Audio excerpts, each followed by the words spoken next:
We're going to go ahead and get started. First of all, I'd like to welcome everyone here today. We appreciate the fact that you've taken the time out of your busy schedules to either appear here at McDonald Hopkins in person or live via our webcast, so thank you very much.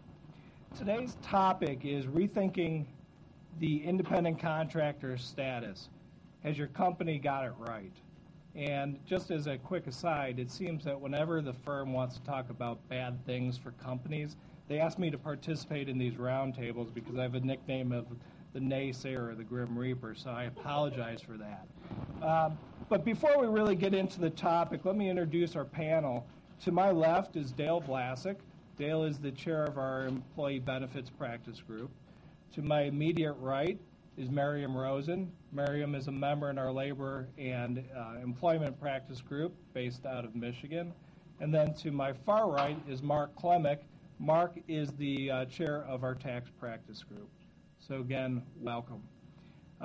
As we go through this, we really want to try to make it interactive, and I think that if you've been to our previous roundtables, you will see that we kind of mixed it up a little bit in the materials that have been provided, where we have outlined various scenarios that we're going to walk through.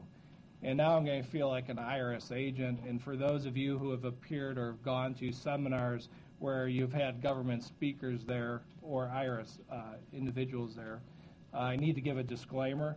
The scenarios that are being presented are not actual client situations.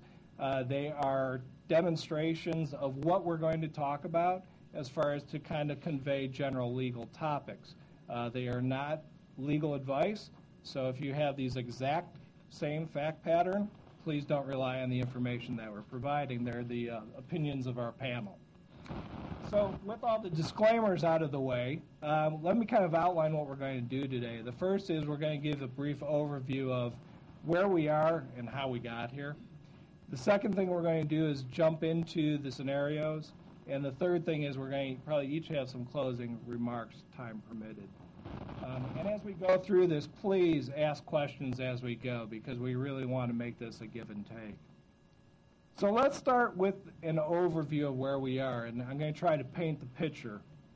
But before I paint the picture, I want to lay out three questions that I want you to think about as we go through this. The first is, what do Microsoft, FedEx, and Blackwater have in common?